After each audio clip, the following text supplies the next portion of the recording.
Yo, what's good? It's your man 100 Grand Ross with The Rock Never Stops. The Houston Rockets have finally made a move towards winning.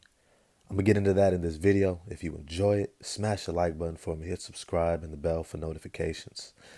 Yo, I have been probably one of the biggest critics of the Houston Rockets since they drafted Jalen Green, since they went ahead and decided to let go of John Wall, since they tried to make Kevin Porter Jr. point guard, since they passed on Evan Mobley. There is something that I have said that I think a bunch of NBA players have repeated over and over and over. This game of basketball don't change. You may have different elements that are illuminated or added. You may have different things that people focus on, whether it's three-point shooting, whether it's rim protection, whether it's getting into the mid-range, but the game stays the same. What it takes to win in this game is what it takes to win. Defense, game management, IQ, physicality, rebounding, communication. There are basic foundational elements that it takes.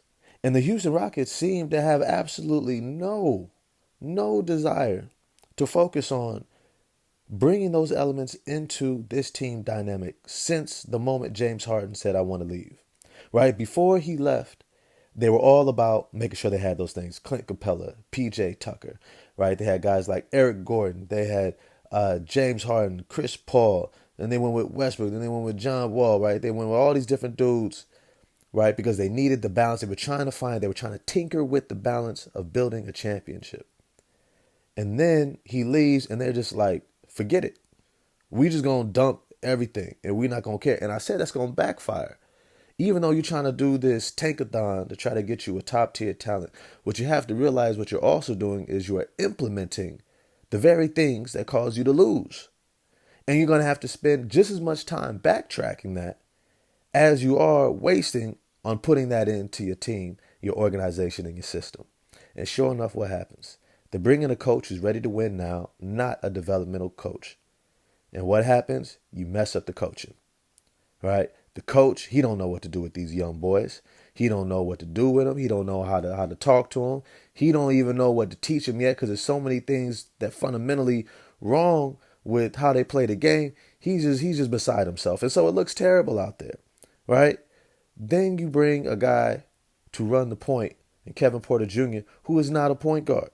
Can he run the point? Yes. Is he an excellent ball handler? Yes. Can he make passes? Yes. Is he a floor general? Hell no. Is he a game manager? Hell no.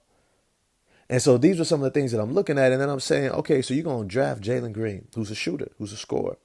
And we know shooters and scorers are best developed alongside floor generals, or at least somebody who can manage the game and make sure they get the ball to them in their spots so they can have a chance to get in the rhythm and really be able to maximize their talent and build their confidence. What do?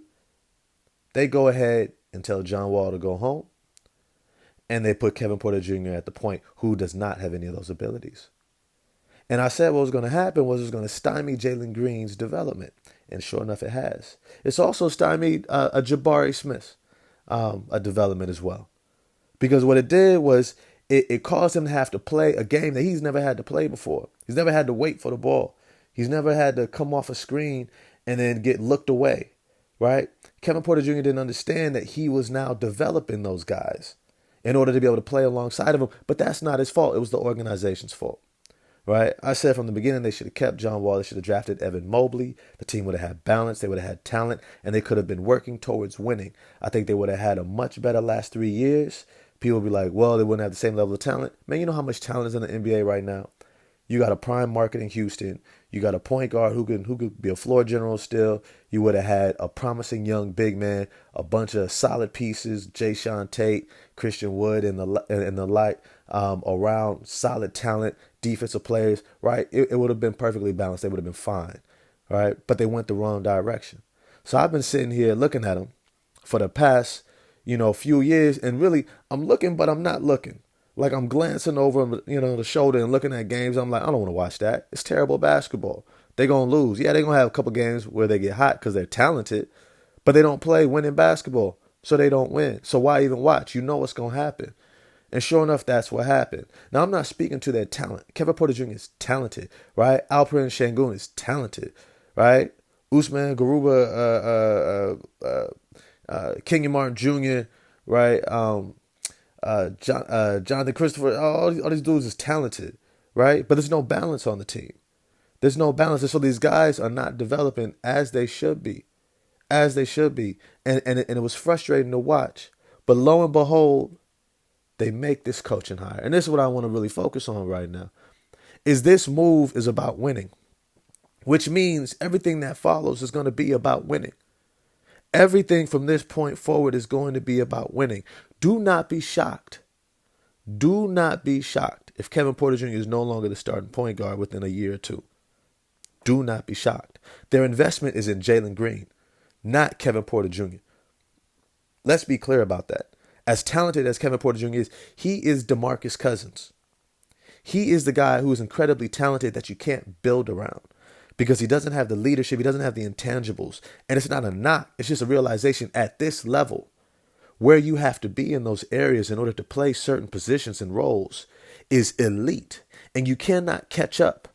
You cannot make up for not having that grooming, not having that coaching, not having that development throughout an entire career up until the past couple of seasons where they're giving you a chance. They're giving you a chance because they were trying to tank, not because they were trying to win.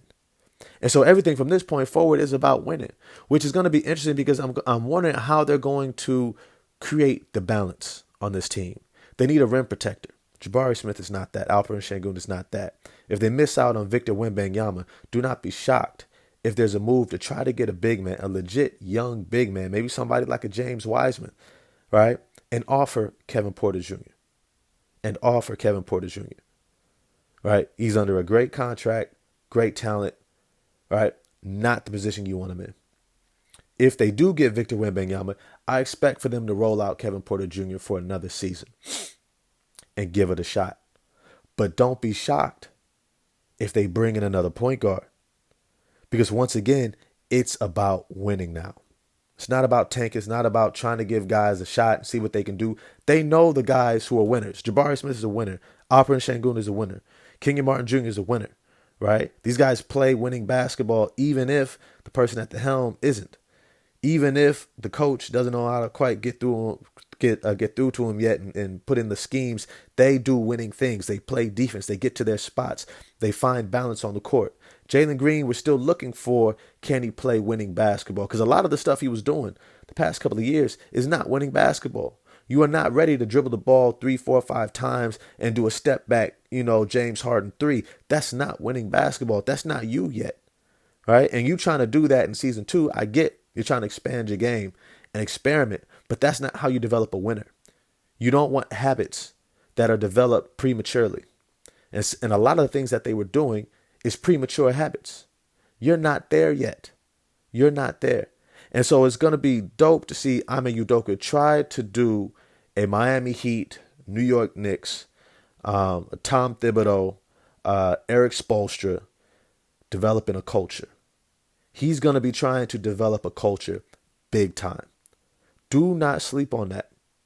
The focus for this coach is going to be, how do I create a culture of accountability, defensive focus, keeping our turnovers down, being in the right place consistently at the right time, especially when it matters the most. And he no longer is going to have kid gloves. There is no longer going to be you don't want to say nothing to him because right now no. They're going to give this coach carte blanche because that's what they brought him in there for.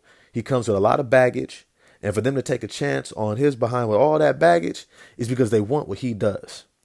They want somebody who's going to hold guys accountable, who's going to grab a hold of them and sit them down on the bench and tell them, sit there until you figure this out, and have another coach talk to him and put somebody else in, right? They're going to give him that type of carte blanche with these players that they have not had before. And I know most fans are probably looking for it in Houston, and they about to get it. Some of the players said they've been wanting it, and they about to get it because Ime Udoka, he's only one type of coach. He's not an X's and O's guy. That's not him. He's a play your ass off dude.